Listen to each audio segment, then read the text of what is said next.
Grieve, Love, Heal. You can't do them alone. We all lose people we love, so let's talk about it. I'm Angela Melvin. My mother died when I was 10 years old, and that's why I started Valerie's House. It's a safe place in Southwest Florida for children who've lost someone they love. Join us as we explore how to grieve, love, and heal together. Hi, everyone. Welcome to Grieve Love Heal. My name is Alexa. I am Communications Coordinator and Executive Assistant here at Valerie's House, who produces the Grieve Love Heal podcast. And I'm so thrilled to welcome Jessica Shishard today to the podcast. We've been really looking forward to talking to Jessica. She's been part of the Valerie's House family for a couple of years now, and we're just so thrilled to introduce you to her and to learn more about her story today. Thank you so much for being here. Oh, no problem. So Jessica, I was hoping you could start us off by kind of introducing yourself and sharing, how it is you are involved with Valerie's House now, and then into what brought you to Valerie's House. Okay. So my name is Jessica. My husband passed away a little over 2 years ago now. My children and I have 5 children, my oldest being my adopted niece, and 4 others that are currently going to Valerie's House, moved to Florida from Nevada shortly after he passed away. And our pediatrician actually recommended Valerie's House. And after going there and meeting everybody on staff and just seeing the house and experiencing one of the group nights, we've been actively coming for about 2 years. Virtual for part of the year during COVID and everything, but now more recently back in the house. And so I've heard, like bits and pieces of your story that you've been, so gracious to share. And then we went to a luncheon last week. It feels like longer ago than that already, but it was amazing to listen to you speak to another person who had lost her partner. And I was kind of taken aback by a few of the things you guys said. And so both for me to be able to hear kind of the full story and for anyone listening who finds this, I was hoping, if you're okay with it, if you would share more about your life with your husband before the fact and your kids, and then kind of a little bit about the loss. Okay. So Zach and I met in 2003. I don't know. We met about 15 years ago now. And we were friends for about a year. And then in February, he asked me out, and it was the cutest thing. Like, he was kind of this very charismatic person that kind of drew everybody's attention, but not in like a conceited jerk way, but like just in like a very like friendly way. And he just had this like light and liveliness about him. And so he asked me out, and we dated for just under 2 years and got married just at that 2-year marker. And then we were married for just under 11 years before he passed away. And we hadn't adopted, but we had permanent guardianship of his niece it'll be 10 years this year. So at the time it was almost 8 years. Wow. And we had 4 of our own children, and we had this lovely little hodgepodge family that we had moved from Florida to Utah initially, and then eventually to Nevada, where he passed away. He was in a car accident. He was driving his work truck to work early in the morning on a Tuesday and got into an accident. And there was no real reason for it. There was no real closure from any of it. And so when we found out that he had passed away, it was in Nevada.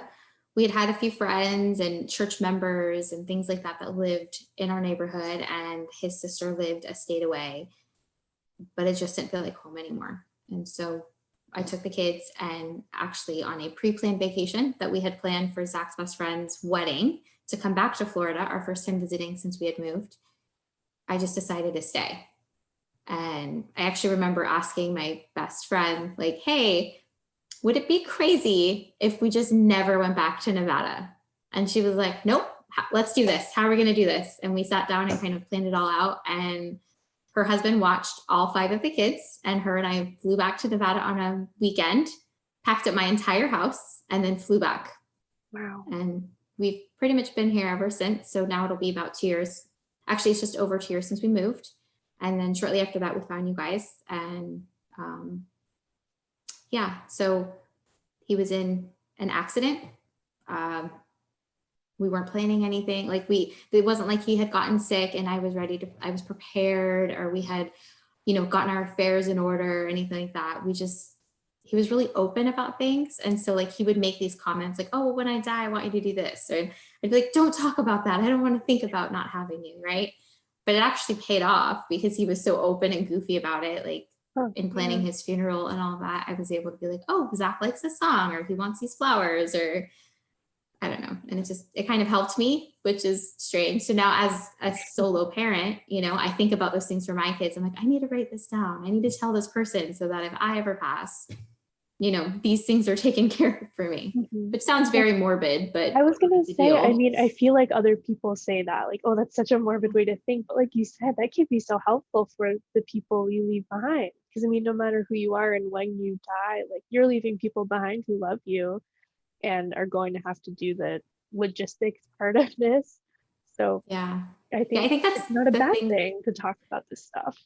No, absolutely not. And I have a lot of friends and family members that because of like Zach was 33 when he died. Like he literally went to work, and it feels really ironic, but the night before we had planned out the longest time frame that he would be able to retire in. So like we had like this whole life plan in front of us the night before, and then he goes to work and he dies.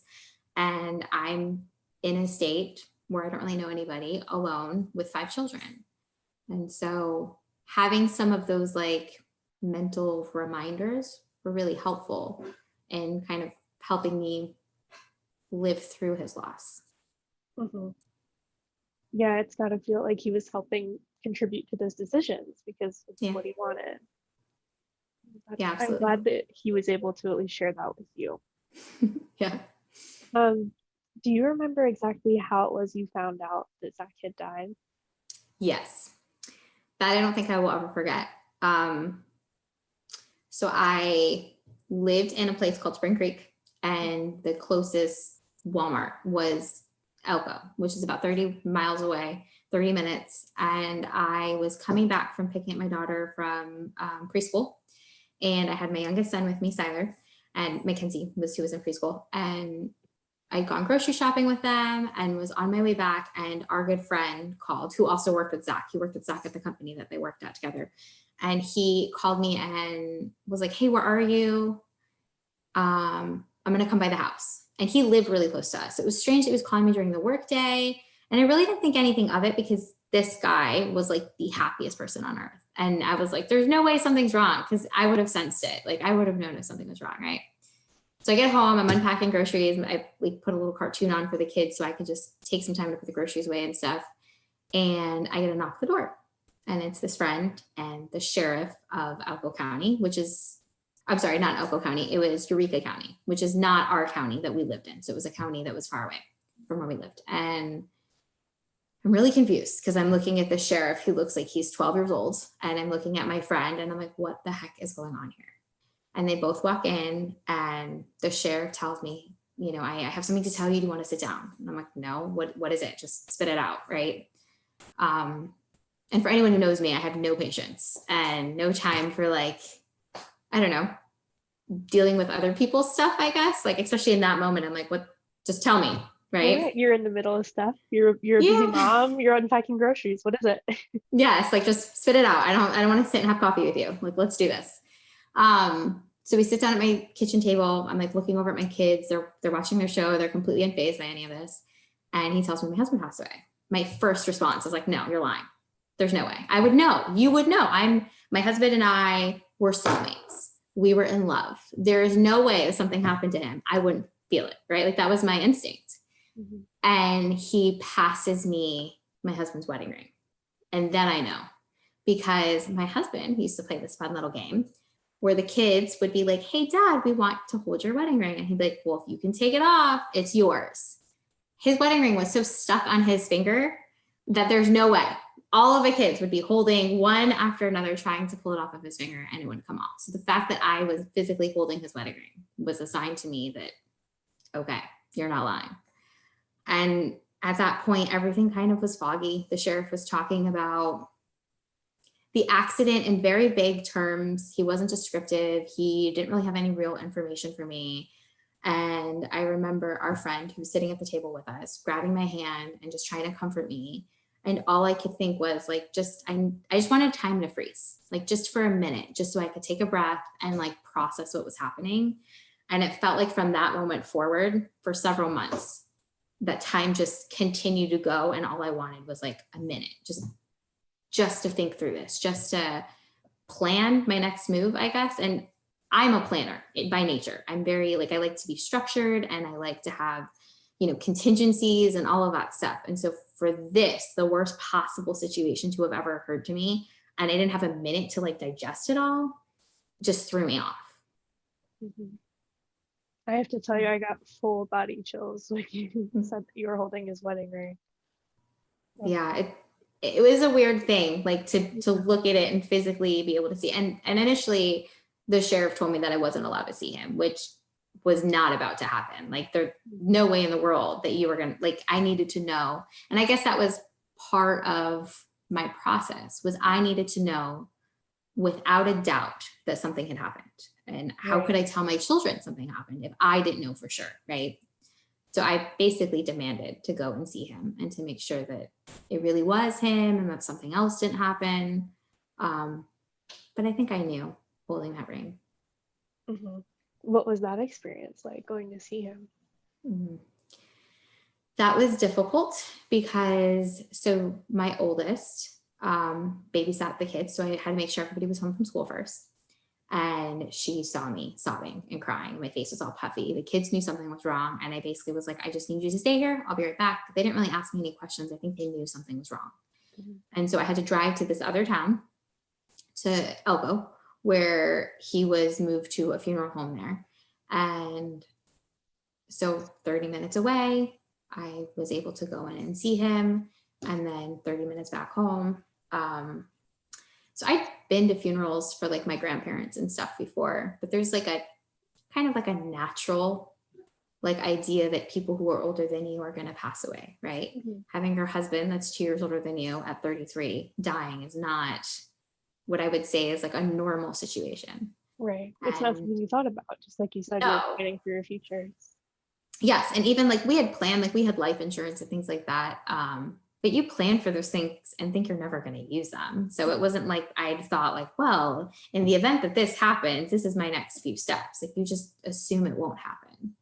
And so, yes, I went down to the funeral home, and the people who worked there were very kind, but they also treated me like a child. And that pissed me off. I was enraged. I was very upset because here I am, an adult woman who is now having to make all the choices and the answers for my children and for myself. And now I have to be talked to like I'm incapable of understanding things, and I felt like that was kind of a consistent issue I had, where now that my husband passed away, I was just this woman who had no thoughts and no brains and couldn't make choices for herself. And it kind of started there. That's so interesting. Do you think it was because people were trying to sugarcoat things for you, or just, I don't know, tread lightly? What do you think that was? I think to a degree it is kind of a culture where sometimes men, or culture in general, women included, believe that women's ideas, thoughts maybe are not as important and or I don't know, less emotional than a man's, I guess. I think that also I was grieving and mourning and crying and upset and really in shock. And they maybe thought that by treating me with kid gloves that I would appreciate that. Mm-hmm. But anybody who knows me knows that that's not the case. I kind of thrive on information and being able to make choices for myself. It kind of empowers me in a way. Especially at a time where I was feeling so powerless. I felt like I needed to be able to make all the choices. I needed to be able to decide what was right for me and my children. And so I felt like it started there at the funeral. Well, actually, it started when the sheriff came, where he decided certain things in my husband's death by telling me that he knew better. And I listened to him thinking like, oh, this is his job. He's done this before. And then later on reflected back and was like, no, this is not right. I should have been able to make a choice about my husband having an autopsy. I should have been able to see him. And the fact that I had to push to see him so hard, that's not fair. Because had I not pushed, I wouldn't have seen him. Mm-hmm. So I had my time with Zach. I sat in this room. He was laying on like, I don't know, like not a coffin, but kind of like a coffin-y bed-ish thing. I don't know. I just remember staring at him and like trying to remember every bit of his face and everything that he looked like, because I never wanted to forget it. And so I saw him several times. I saw him at this first time to know for sure that it was him. And then I saw him before we closed his casket for good, after we had chosen the casket and all of the stuff that goes along with throwing a funeral. But it's not the same. Right. Did you feel, I mean, looking at him like that, like, that's not your husband, that's a body, you know, like. Absolutely. Like I touched him too. It probably sounds really gross and weird, but like I touched him too. And like my husband was always really warm. Like my kids are like that too. Like I'm always freezing and he was always warm, and they like emit heat. Right. And like just touching his hand, I was like, he's too cold. Like this isn't him, you know? It sounds really silly. Like he had like one gray nose hair that he would trim every so often, but he needed to. And so like, I remember looking for that gray nose hair and it like wasn't there, and being like, this is wrong. Like it should be here. Like just weird stuff kind of struck me. Right. But yeah, no, it just, you look at the person, like, this is a person I thought I was going to grow old with. Like we were going to be this really weird old people that are like making out in a restaurant. People are like, that's disgusting. Go find a room. Right. Like we were going to be this couple. And he used to joke about being 100, and he was going to be like this 100-year-old man, like living life, you know? So to see him laying there and know that that was it, like, you know, he was my best friend. So like, of all the people in the world, the only person I wanted to talk to was him, about him dying, you know? And it's like a weird kind of cycle that I got stuck in, where I started second guessing myself and the choices I was making, because I felt like I needed his direction in a lot of ways. But yeah, it's something that I'll never forget, I don't think. And I remember standing there in that moment trying to remember his face, but I don't think I'll ever forget it. And for a long time, years really, I would forget that he passed away in the morning. Like I would wake up and I would forget, or if like I was thinking about something and I was like, oh, I need to call Zach. The second I would remember that I couldn't call him, I would see that image of him laying there. And so like, that's one of those, like, you kind of see it in movies, like where they'll do like a flash of something from the past. And it's kind of like that, like where I'll have like this flash of him and I'm like, oh yeah, he's not here anymore. Right. Because that was your person. It's like, of course, that's who you're going to call and talk to about this thing, and your partner in raising 5 kids. So you mentioned you kind of snapped right away into planning mode. Like, how are you going to deal with this? So what was it like? How did you tell your kids? So that was hard. So I got home, and like I said, it was 30 minutes away, and I pull up to my front like door area, and there are people out there waiting with casserole dishes. And wow. So we had this immediate support from the community. His accident was in the news. And so the kids didn't know yet, but the whole town knew.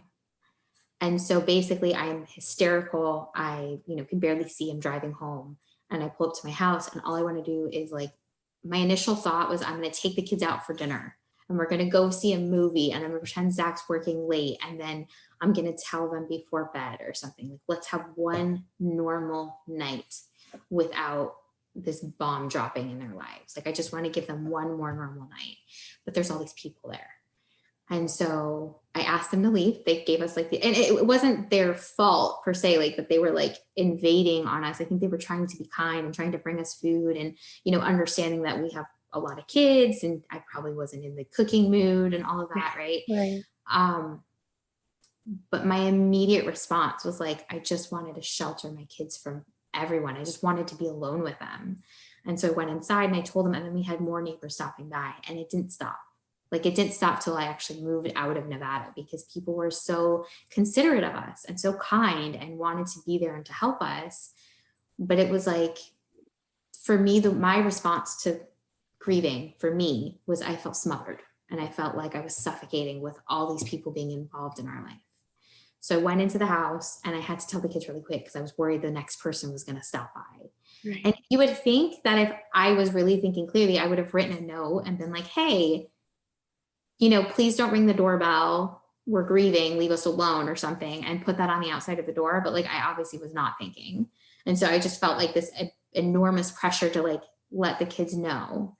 And so we're sitting on the couch in our house and I'm telling them, and my middle child is yelling at me, telling me I'm lying.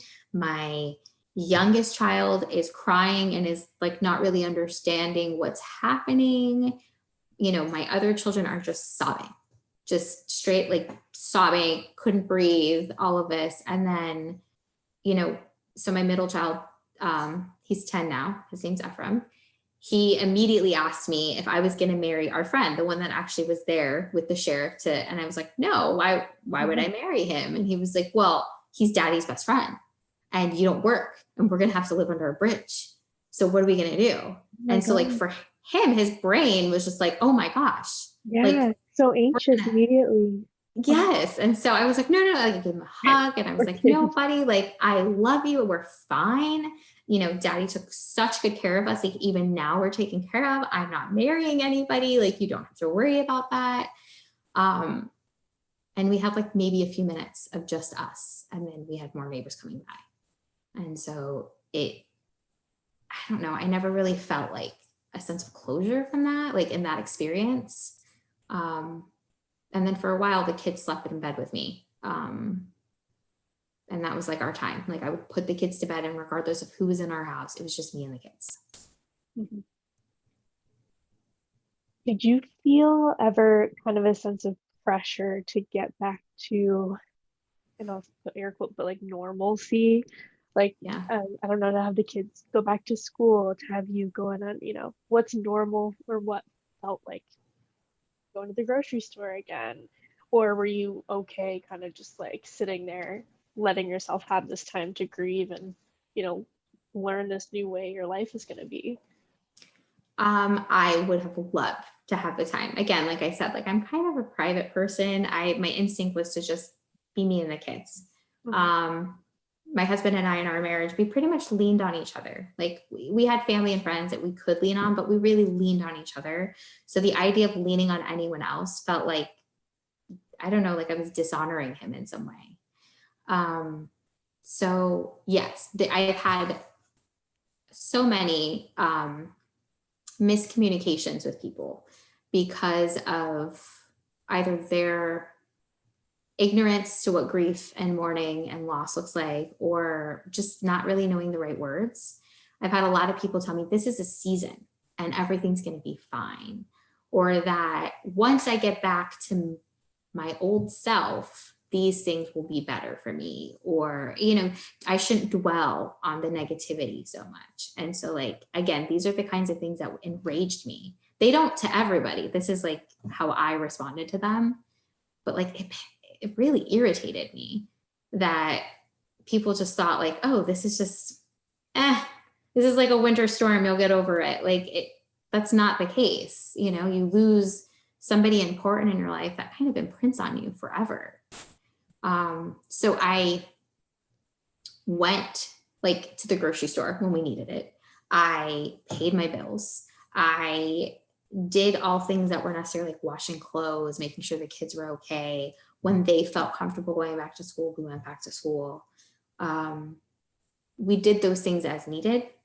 But there was always that understanding that like at some point we'd be better. I had people really early on telling me I would get remarried, that they gave me permission to date, things like that, because the instinct is like, you're so sad and it makes me uncomfortable. So I'm going to tell you something to make you feel better. So then again, I can feel comfortable. Right. And I think a lot of times we try to do that, like just in general, because we want to band-aid a situation. Mm-hmm. When this is like the one situation, there's no band-aid big enough to fix. I think it's exactly like you said, it's a lot of people not knowing what to say. And it wouldn't surprise me if a lot of those people were kicking themselves later, at least I hope, and say, oh man, that was not the right thing. Because I think Yeah. we hear about that, at Valerie's house all the time, whether kids or caregivers. Like, you'll hear the things that people are listening to in their lives, whether it's, another kid or maybe a teacher that has said to them, it's kind of time to move on and cheer up. And you're like, oh, that's not it. You can't just decide you're going to be done grieving. That's not a thing. So then I'm curious, so you moved to Nevada and then you bring the kids to Valerie's house. Do you remember what it was like the first time you guys visited the house? Yes. It's actually funny because I was thinking about this a little bit the other day. So I remember we parked in the parking lot there and we walked up to the house and being surprised it was a house and not like a building. And so we walked up to the house and my kids, if anybody knows my kids, they're obsessed with stuffed animals. And so they were these two giant teddy bears and rocking chairs on the front porch at the time. And of course my kids were like, oh my gosh, look at these teddy, like just going crazy. And then we walked into the house and we were greeted by a few of the Valerie's house family. And I don't really remember doing much inside of the main house, but I remember going through the house out to the back area where the kids play and the basketball net is, and then going into the back teen, and I believe it's the minis room in the back area, and me talking to one of the intake workers about like our story, and then the kids going separately together, the 5 of them, to talk about their feelings and what their story is. And I like that we were separated. Initially, I was nervous that they wouldn't be okay without me because we hadn't spent a lot of time apart. But I like that we were separated because it gave me an opportunity to kind of express some of my like adult feelings and talk about the story in a little bit more descriptive ways, whereas I wouldn't have said those things in front of my kids. Mm-hmm. And it gave them an opportunity without feeling like my judgment or my feelings for them to openly talk as siblings, right? And so after that, I wanted to check in with the kids and they were like, oh yeah, we played games and it was fun. And they were talking to us. Like they just felt so seen there. And even then I was really concerned, like, oh my gosh, I'm bringing them to this place to just be sad all the time. What if that's bad for them? And so I had made a choice to come one night, one of the group nights, and see how it went. And so I went into the adult room. It's not called the adult, the caretaker's room. And then the kids got split up into their age brackets and went into their own rooms. And 2 sets of my kids are very close in age. So the 2 youngest ones were together and then the 2 middle ones were separated, which I thought was really good. Because they kind of have their own take on things, and having their bigger little brother there would kind of mess it up, I think, and not give them their personal space. But so I remember after the fact, getting in the car with the kids and asking them how they were doing. We were all kind of crying and upset. And they were just like, oh my gosh, we have to come back. Like, this was so much fun. I made friends. And then they were like, yeah, there's this one kid there. And, he goes to this school and he was so nice to me. And I played basketball with him. Did you see him, Mom, when I was playing basketball? He's in my group. And I was like, yeah, I did. And my oldest boy, who's 12, he's my second oldest. He was like, I'm not the special kid anymore. We're all special in our own ways. Because in Nevada, where we didn't have a lot of resources to deal with our grief, they went back to school for a little bit and they felt like everybody was like whispering about them and giving them special treatment. And like me, my kids are a little private. And so my 12-year-old was like, I don't want to be this special kid who gets like extra time on his homework, or like people are extra nice to him. He's like, I know they just feel sorry for me. And so going to Valerie's house made them feel, I don't know, normal as we could feel in all of this. Mm-hmm. Right. And for a lot of kids, you'll hear, I was the only kid in my class, the only kid in my school, maybe even. So like, who do you talk to? Yeah. So yeah, it's so good that these kids have a place where they're not the only one. And Something I'm sure you've heard Angela say that I love is they don't feel broken because Yes. everyone here gets it and they realize, it's something that happened in your life. It's not something that defines you. So I'm really glad that you guys came and found Valerie's house. And Yes, so you've us too. been coming steady for like 2 years? Mhm. Okay. And then let's see, what are some of the obstacles? You just passed your 2-year anniversary of Zach passing away, right? Yeah. Okay. But what was that like for you? Was it difficult compared to the first? Kind of come and go, or? Yes. So it was very strange. So he passed away in January 8th. So we are basically recovering from Thanksgiving and Christmas. And we also do Hanukkah as well. So like recovering from holidays where he would have been here and been very active. Mackenzie's birthday is 7 days after Zach passed away. So there's always like my apprehension that like she needs to have this amazing birthday because her dad wasn't here, you know? Yeah. And so it's a weird time of year for us. This year specifically, I and actually the kids and I both were feeling more engaged in our lives, I guess. We're feeling happiness in a way that we hadn't felt in a while. Still feeling the loss of Zach, still missing him so much, but also we're finally a little bit more open to like joy and, having fun and things like that we weren't the year before. Mhm. And so I was surprised because I felt like Christmas, we did very low key this year because I didn't want to have the additional stress of like, it had to be a certain way. Like the first year, Christmas time, I was like obsessed with like making these like forever traditions without Zach. And I put a lot of pressure on myself and on the kids, and the kids just wanted to be. And I'm not a person that knows how to just be and relax very well. So I feel like I have to plan everything. And so I added all this pressure to myself last year. So then this holiday season, we were able to kind of just see how it went. And it was so much better. It was like freeing almost, that it wasn't this additional stress, this additional anxiety for me, pressure for the kids. We could all just kind of be. And then January hit, and all of a sudden I found myself just sad and pessimistic and irritable. And the kids, they didn't know because I had asked them earlier in the year, do you want me to let you know when Dad's death day is? And they were like, no, I don't want to know. If I know, that's fine. Don't remind me. So I didn't. I told all their teachers behind their backs.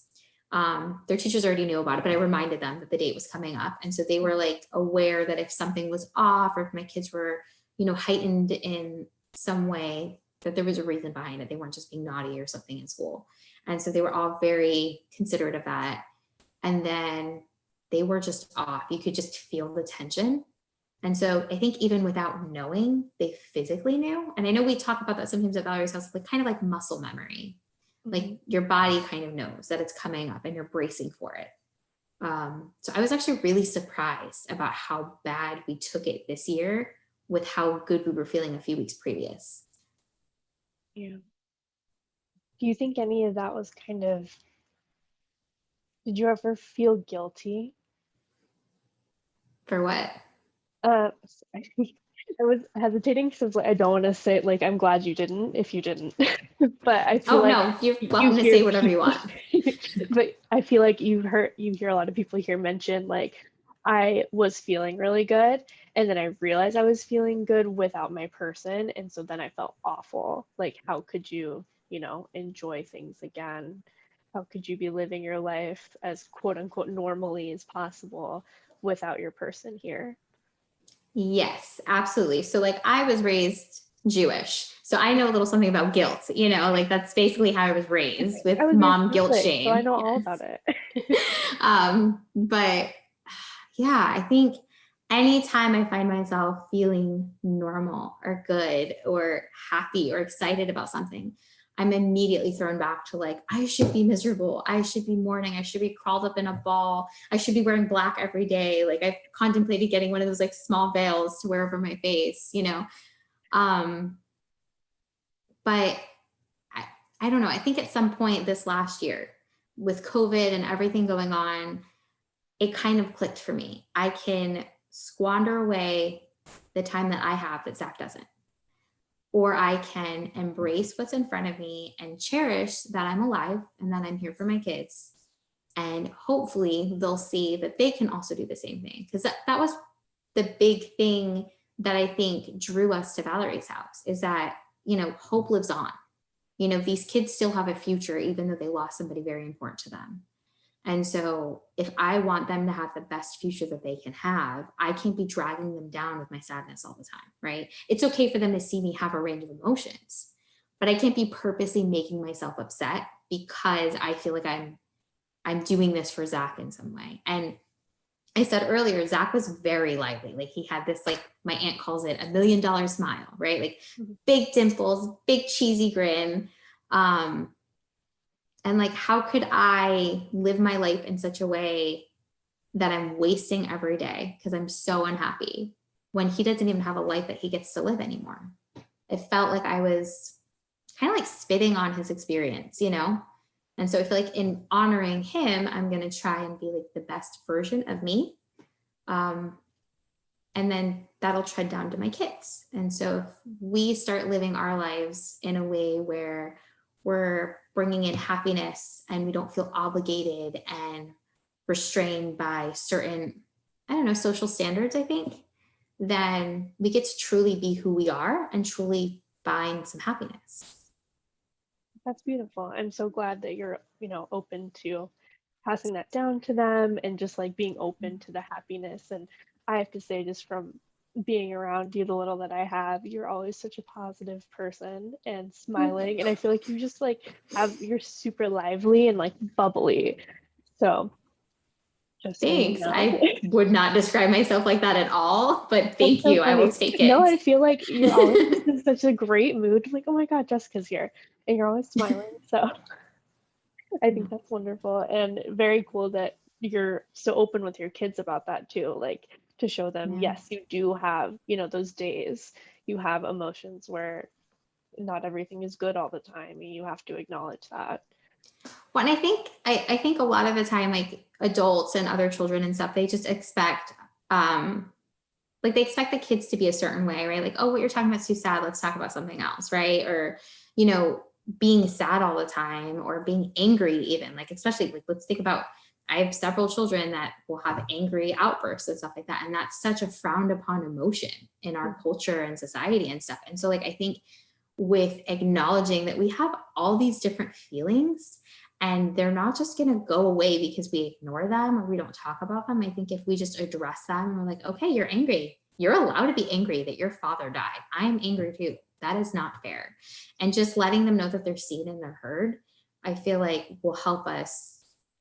Like, you never move from this, but just move forward with it. Like we're carrying the burden a little lighter of, you know, Zach's passing and stuff. And so I definitely didn't want my kids to think of me as a liar or dishonest. I wanted them to feel safe here in our home and with me, because the whole world is going to be its own, you know, challenge in itself, right? Like there's all these outside situations that could occur and they're going to be good and they're going to be bad. But if our home is like a safe place where they can just be who they are and feel loved no matter what, then I feel like that's going to set them up for dealing with things as an adult. How would you say parenting has changed for you? Well, it's all me.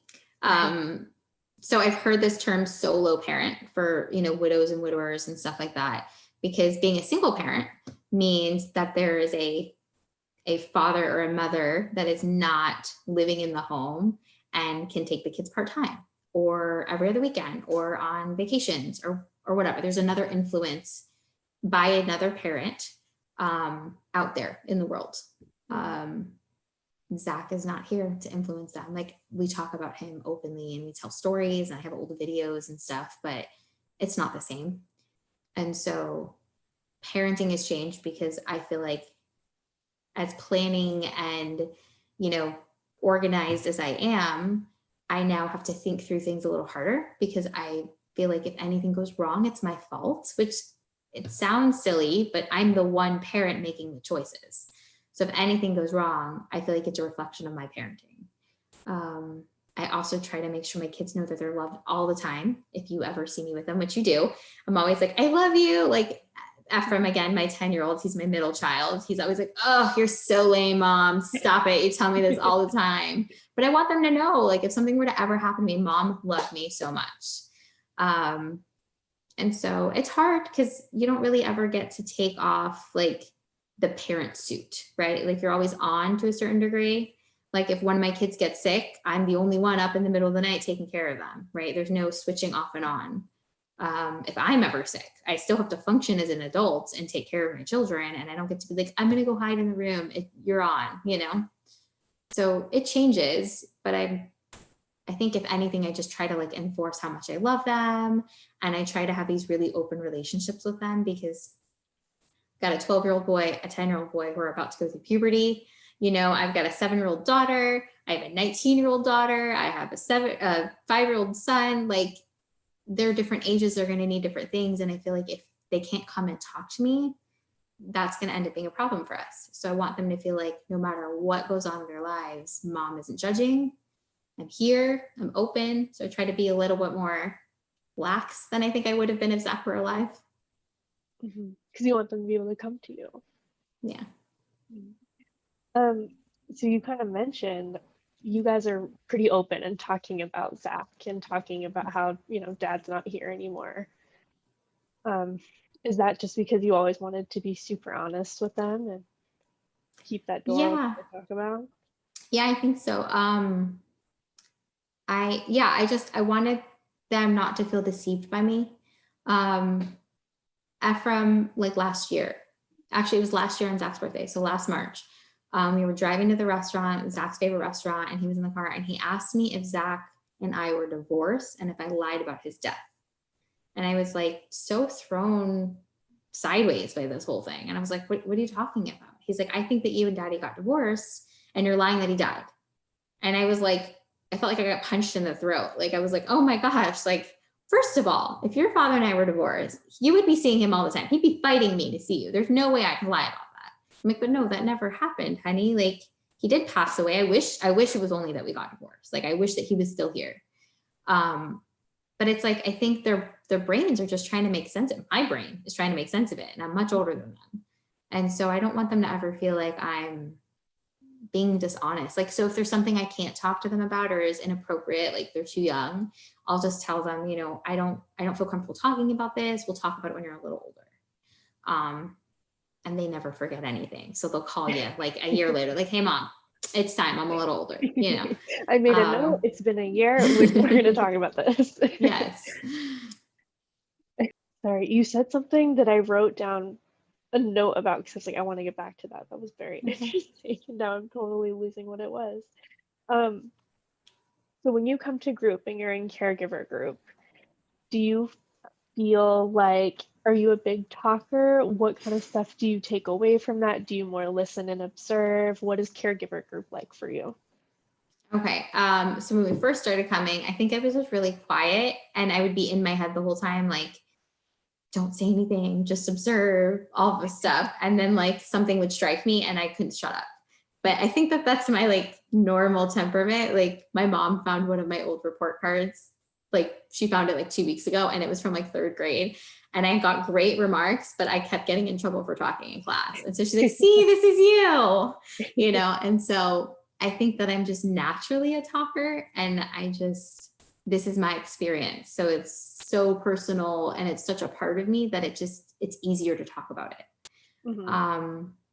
But yeah, so especially now, because we've been going for 2 years. So I'm strangely one of the older people that is still coming and stuff in my group. And so I am super talkative because I have children of all different age groups. And I feel like each one of them requires a different level of attention and patience. And so I feel like some of the families that come in, some of the other caregivers that come in, they have like 1 or 2 kids of one age group or another. And so I think if we can help each other, it just makes the whole like living without your loved one easier, because then you're not fighting every time something comes up to figure it out. You might have, like, oh, well, my friend from group said this worked and I'm going to try it. And then it's like, oh crap, it works. That's awesome. It's like one less thing you have to worry about. Right. And again, that sense of community, like somebody else gets it. And every situation is a little bit different, of course, but that is nice to know. You're like, oh, I'm going to try this. This might be crazy, but it worked for this person, so I'm going to try it. Yes. And actually we become friends from it, because that, you're right. Every situation is crazy. Like my husband died in an accident, and it happened very quick. There's so many different ways that a loved one can die. And so all of our situations are so different and so personal to us. But at the same time, there's some of the same kind of truths that come out of it. And I think you see this with the kids a lot too, is like, my friend could have had her loved one pass away from, drug abuse or suicide, and may not understand what I'm going through and it being an accident, and the fact that I'm really scared to drive on snowy roads now. But at the same time, we understand what it's like to have family members treat you differently because your loved one died, or to have, relationships with your friends change because your loved one died. And so there's like some of the same kind of echoing truths that you feel no matter what, because you're both grieving in similar ways. Mm-hmm. Absolutely. So one thing that I think we've even talked about a little bit, and then I put a question out on social media for anyone that follows Valerie's house. I asked, what are some of the things people say about grief or to you about losing a loved one that irritate you? Oh, I wanted initially to write a book about all the crap that really agitated me. And I started writing it all down. I'm like, this is really me. And I felt like it was a little like Mean Girls, burn book. So I was like, no, this is not going to be a good book. This is terrible. I think any sentence or any phrase that starts with the words "at least," just don't say it. Just don't ever mention it ever again in your life, because telling somebody at least you were in love, at least you had him while you did, at least whatever, no matter what, you're going to tell the person that you care about, because that's why you're saying it, because you care and you love this person and you want them to feel better. But you're basically telling them that their pain is not as bad as they think it is, and that they should be thankful or blessed for whatever they did have. And yes, although I am incredibly thankful that my husband and I met very young, and we were in love from the get-go and in love at the end, and that we really didn't have real problems, it does not make it feel any better that he is gone. It does not make my plans and my future goals any less harmful, because now I think about creating a future without my husband and I'm like, what am I doing? And so I think any sentence with "at least," just bye. And I do this too. Like I'll ask people how they're doing if they're grieving, and terrible. They're doing terrible. Somebody they love died. Just terrible. Don't even ask it, And I think it's always a good thing too, to just know, like, if you don't know what to say, just say, hey, I don't know what to say. I love you and I want to be here for you. I don't know what to do. Can you let me know if you figured that out? Because I think being honest versus trying to fix someone is always the better option. Mm-hmm. And like you said, it's like trying to put a Band-Aid on something that you absolutely can't fix with a Band-Aid, because there's no fixing any of this. But there's support and there's love. So yes, and it's okay to feel bad. I think that's probably the biggest thing. Demi Lovato came out with that song, "It's Okay to Not Be Okay." Like, perfect. It is absolutely 100% okay to not be okay. And I think once we get over this need for things to be perfect or back to normal or some weird needed like normal life, then I think that we can just let people be in whatever they are. If you're angry today, hey, I'm sorry you're angry, but you feel that anger. You deal with that, You want to go punch something? There's a punching bag. Go do it. Go throw a plate outside, go to one of those smash rooms. Like, let that be, right? If you're feeling sad today, I'm going to get you some tissues and some lotion because your nose is going to hurt by the end of the day. Like just those kind of things, like just letting people who are grieving feel whatever they're feeling without trying to fix them, because they don't need to be fixed. They're not broken. They're just processing. Absolutely. So through all of this, the past 2 years and I guess ongoing, what is or who's been your support system? I am very lucky.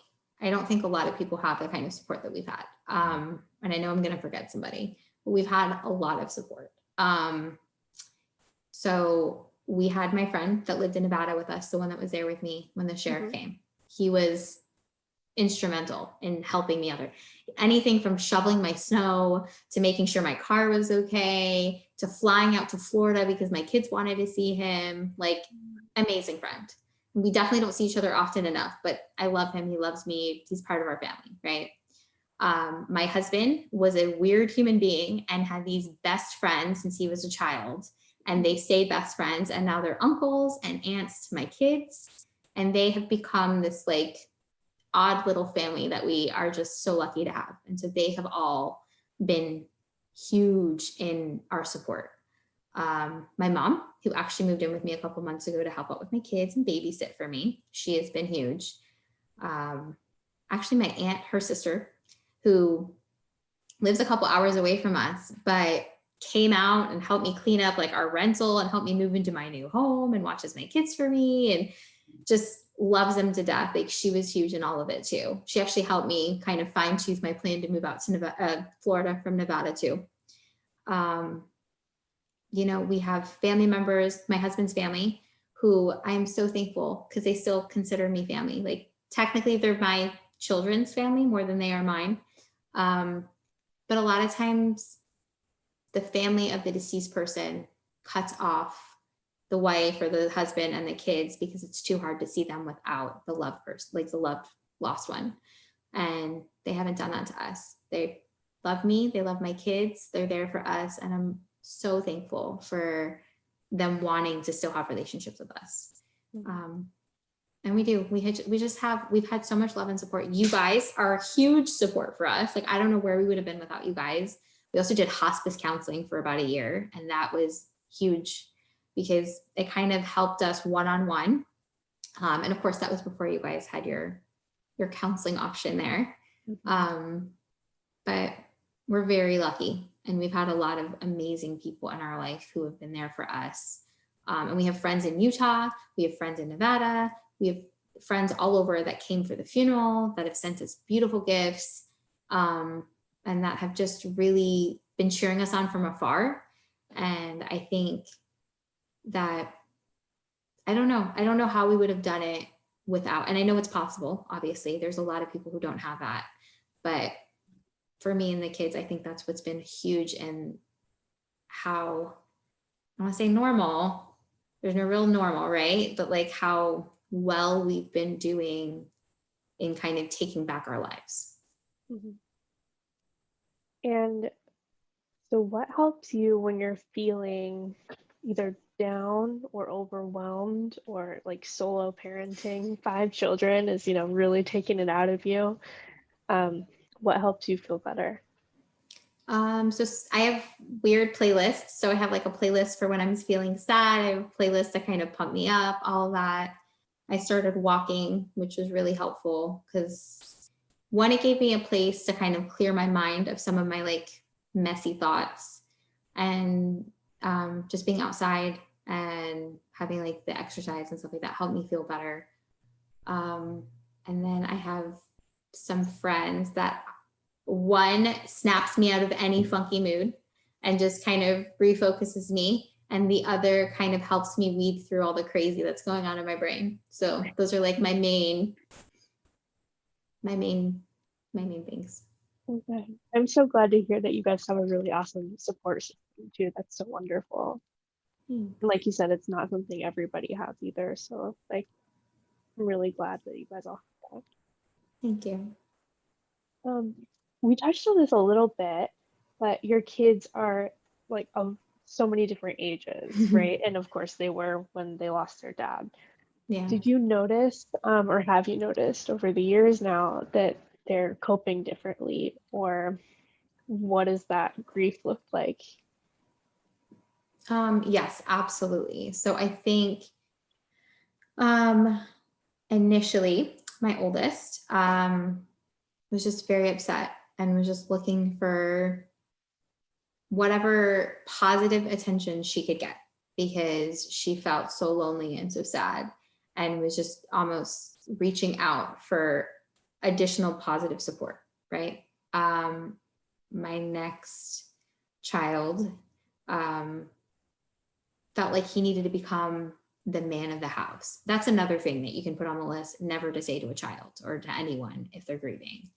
Children don't need to step up and be the lost dad or the lost mother if they've lost one of their parents. That's something we hear so often in our teen groups, excuse me. And I it's think, heartbreaking because being a kid is hard enough. And then being a kid yes, who lost their parent. And then now you suddenly are taking on, whether you feel like you've been pushed to or it's something in your brain that just wants to do it, like to take on all of that responsibility. So tough. no, absolutely. I think it's incredibly damaging. So he was told he was the man of the house, and we never raised our kids to do that. My husband worked overseas for almost 4 years, and we saw him maybe every 6 to 8 months. My husband never was like, you're the man of the house, you get this, why I'm gone. Like, I'm the adult. And it goes back to that, like me being treated like substandard in some way. Like, my male son is more responsible than his woman of a mother. Like, that doesn't make sense. Right. But so he, from the get-go, became very accountable for his siblings and for me, and was trying to manage all of us. If you can imagine a male version of me trying to control everything, not good. And so that was his first reaction to everything. And then my next child, he was very angry, still shows signs of that, but not as bad as it was. And then my 2 younger children, they were sad. They saw a picture of a mountain in a book. They're like, oh, my dad fell off a mountain, because we lived in the mountains at the time. And that was just kind of the way that their age appropriate thinking worked. Kind of that magical thinking at that, young age. And so now it's gotten better, where they understand like that Zach was in a car accident and not just falling off the side of a mountain. I think that my middle child, who was angry initially, is more in touch with his feelings and able to communicate a little better of what's going on. His teacher actually lost her father this year, and he took her, like, it didn't take her, but he like went to her during quiet time in class and just said, I know what it's like to lose a father. If you need to talk, I'm here for you. Oh my God. And she was so touched by it and was just like, he is the sweetest, and just all of it. And I'm like, no, like, he does know. Like, I think he would be open if you were like, yeah, I'm really sad today. He'd be like, I totally get that, Yeah. And then my second youngest, like, I'm going backwards again. My second youngest, he's less safety patrol-ish over the family. He understands that I'm the parent and that he gets to be the kid, and he gets to be silly and, have fun in middle school, and doesn't have to be responsible for our whole household. And then my oldest, actually, she is starting to be independent on her own and make choices for herself.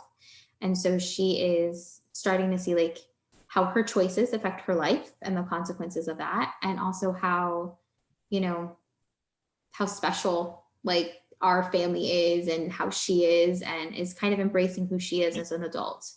And so I'm really happy to see those changes in the kids, because they're always going to remember Zach and they're always going to miss him, but at least they're able to develop into their own people without feeling like the full weight of his loss all the time. Yeah, absolutely. Like you said, moving forward, but yeah, not moving on. Yeah, exactly. Like he's still a part of us in a lot of ways. Mm-hmm. Is there anything you wish you had known sooner about grief in general, or raising kids who are grieving the loss of their dad, or anyone? Yeah, I think I tell this to anybody I meet that's grieving. Have grace and patience with yourself, right? Give yourself a break, because this sucks. Life is hard, and it's even harder when you've lost somebody. And so just bear with yourself, give yourself a break. As far as the kids are concerned, regardless of whatever emotion or they're feeling, whether they're angry or they're hitting or, crying, just love them. That's all they need. They need to know that you love them and that you're there for them. and really just have patience. It sounds so cliche, like time will heal all things, and not that you'll be healed from it, but give yourself the time you need. And really big one, setting boundaries is not a bad thing.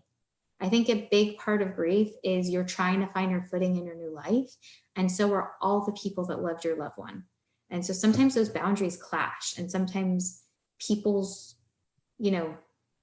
meaning to help or wanting to be there to support you, or you needing people, can sometimes clash with each other. And so setting boundaries of what you and your family need is always priority number one. Mm-hmm. I think, because you said that you were a talker, right? That you're pretty extroverted. Yes. So I thought it was interesting that you said, immediately following Zach's death, you wanted your privacy. Yeah. Oh yeah. Like I am big on social media, but I didn't want anyone knowing about this. This was my private life. I was surprised at his funeral. There were so many people there. I had no idea how people even found out that he was dead. It blew me away. Obviously, his relatives who found out posted it on Facebook and wanted people to know to come to the funeral. But I remember standing looking at the front doors of the funeral and being like, how did all these people know to come? It didn't occur to me to be public about any of this stuff. And actually it made me really angry when I found out people were posting on Facebook. But that was, I don't know. I don't think I felt like I had time to deal with it myself. I didn't want other people's influence in it. Right. I mean, especially because you mentioned the story was on the news. You don't have control over your own story that way. And so, yeah, that's the same thing with these people showing up to the funeral of your soulmate, your partner, your children's father. And like you said, you didn't give them permission. You didn't let them in. Well, it sounds crazy because obviously I'm not the only person in his life. There were so many people that he had touched and that felt they needed to be there. And at the same time, I was just like, oh my gosh, this is my personal story. You can't have it, I think it's it's a tightrope walk. Yeah, definitely is. So it's hard. And I mean other people like me and stuff, and it's hard for all of us. I just think at the end of the day, we have to try to go about things with love, but it's okay if we need time to just I've had to step away from some people just because I'm I don't have the mental bandwidth to do this right now, and I need some time to process. That's healthy. Yeah, it's not nice though. People don't like it. I guess I understand that, but yeah, it's you have to make sure if you're not taking care of, then you're not going to be able to take care of things in your life. You're not going to be able to take care of the people around you, and especially you got to take care of your children. So people need to understand that you have to fill your cup up first. So it's like the whole airplane thing, right? You have to take the oxygen in first before you help others. So it's a good thing. I think it's a very good mental health, tool to make sure that you're okay, so your family's okay and stuff. But I think initially, when people lose somebody, their situations change around them. And so you have, familial bonds that end up breaking or new ones form. You have, friends or couples or, acquaintances that change because your special person isn't there anymore. So a lot changes. And I don't think you're ever really prepared for that. I mean, a lot of the people that I thought that I would be very close with, I'm not. And people that I didn't think I would be close with, I really am. And so it's all about how you feel and what you're going through. And so that's what I kind of try to tell the kids, whatever you're feeling is okay. Be honest to yourself, be honest in your doings. It'll be all right. I remember the thing from earlier. So you mentioned in passing the word widow. And I know I've heard you talk about this word a little bit. And so I wanted you to elaborate, how is it? Do you identify as a widow? Do you tell that to people? How do you feel about that word? I hated it. For me, I was 31, a widow. That's a person above the age of 60, right? Like, I don't know. I didn't identify as a widow at all. But then all of a sudden I had to fill out like insurance documents, and I bought a house, and I had to get home insurance. And all of a sudden I wasn't married, I wasn't separated, I wasn't divorced, I was a widow. And so it's a very weird transition, because I really hated that word for a really long time. But I guess I identify as it now. I think I heard recently somebody refer to themselves as Miss because they were a widow. And I'm like, oh, am I a Miss now? Like that hit me 2 years later. Like that happened like yesterday that I heard that. And I was like, oh, I'm a Miss. Okay, noted. I still have to Google it to make sure. But yeah, I don't know. And a lot of, I feel like people who are younger, lose their spouse, don't necessarily associate with that, because typically you think like an older couple that has been together for 50 odd years, somebody passes away, they're a widow or a widower. Not somebody who's young, or younger. Not that young, but younger, but I don't know. I guess now I'm okay with it because I've had some time to deal with it. Mm-hmm. I don't know. It's a weird identifier, I guess. And then what happens, like, let's say I get married again. Am I still a widow? Does that still apply? It's like very strange. Right. I feel it's just kind of something that's like thrown at you. Like married, you had some say in that. Like you had a Yes. you didn't sign up to be a widow. No, and actually I've heard that before too. I think you were there when we heard this. Probably. But yes, but yeah, like I didn't plan on being a single parent. I don't think anyone plans on being a single or solo parent. My husband and I, we fell in love really young. We got married, we had a family. Having 5 kids even didn't feel as much as it does now, right? Like I always had my partner with me. Even when he was overseas, he was a phone call away, an email away. He was there and in presence in some way. But yeah, so now all of a sudden it's like, I don't want this life. I don't want to be a single widow. I don't want to be a single parent or solo parent. My kids deserve to have a 2-parent household. That's not fair to them, but you don't really get choices like that in life. You kind of just deal with whatever's dealt to you. Mm-hmm. When Zach was overseas, was there a fear there? Like, were you worried then about losing him? Yes. And he did a very good job of concealing things from me until he got home permanently. And then he basically rattled off all these terrible stories. And I was bawling for hours. And I was like, you're never going ever again. Yeah, he actually wrote this letter. And it was a, Dear John type letter, right? Like if something were to happen to him. And I always saved it. Like he wanted me to get rid of it after he came home from overseas for good.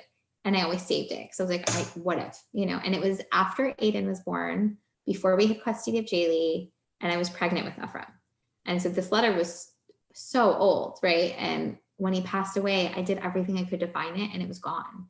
And we had just moved 3 months before. So I know it was in our house and I couldn't find it anywhere, like disappeared. But yeah, there was always a fear with him going overseas. He wasn't in the military. He was a contractor. But he was based in some very rural areas in Iraq, Afghanistan, and then in Kuwait. And it was dangerous. Like it was when Skype was a big deal. And so we'd be on Skype and you could hear like really dangerous things happening in the background. It was very scary. Wow. So once he came home for good, I was like, we're not doing this. And that's kind of what's ironic is like, he came home after 4 years of being in like legitimate war zones and died driving to work.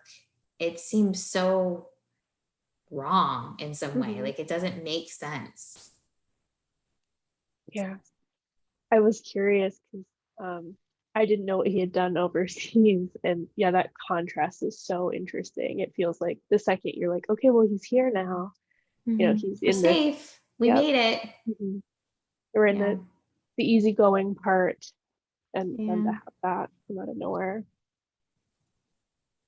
Do you have any advice that you would offer to other people that are going through something like you are? I guess just take it day by day, minute by minute. If somebody asks you to gauge where you are on the grief scale, you can be all or none or change every 5 minutes. It doesn't matter. Just feel it. I wouldn't say dwell in all the pain, but feel it so much that you can go through it and you can process it. Because I feel like the people that I know that lost somebody really young and never really dealt with it, it always comes back later in life. Mm-hmm. I was suggested to get on medication after Zach died because I was grieving. I was really not in a great place. And even then I didn't want to, because I knew that if I got on medication, coming off of it, I'd still feel like this, still feel badly. I wouldn't be happy about this. But I was able to go through kind of the motions of everything, but it doesn't mean it doesn't hurt still. Like, just because, like, you're right, I come into Valerie's house and I love being there. Like, it did so much for my family that now I'm like, I feel like I could take this pain and this anger and I can give back to other families. Mm-hmm. And so I think that as far as like being happy or being sad or being angry, whatever it is, just be who you are, be what you feel, say what's on your mind. Don't care what other people think. Like, obviously don't, flick off a cop or something, you know what I mean? Like, don't do something illegal, but, feel what you feel. It's okay. What we're going through is really hard. Probably the hardest thing we'll ever go through. And so if ever you can be a raw person, this is the time. That's well said. Thanks. Thank you. I think that just about covers. I feel like I could keep asking questions forever, but I don't want to keep you too much longer. We're already over. So unless there's anything else you wanted to touch on. No. Okay. Thank you so much. Oh my gosh, thank you. I'm so excited that we found time to do this, and I really appreciate you, opening up like this. And like you said, you're a private person, so I know this is like bare your soul. So I really do appreciate it. Thank you. Thanks. No, I really appreciate the opportunity. I don't know. This is just hard. So I feel like you guys do so much great stuff for the community and for all of us that go to the house. And I just want to give back in any way I can. You definitely are. We're so grateful to have you, helping new families in and doing all the amazing outreach and everything you're doing. So thank you. Thanks. Well, I will talk to you soon. All right. Sounds good. Bye. Bye. You're listening to the Grieve Love Heal podcast, produced by Valerie's House. Be sure to follow us on Facebook, Twitter, and Instagram so you can be notified when we post a new podcast. If you know of a child who's grieving and in need of support, visit our referral page on our website, www.valerieshouse.org.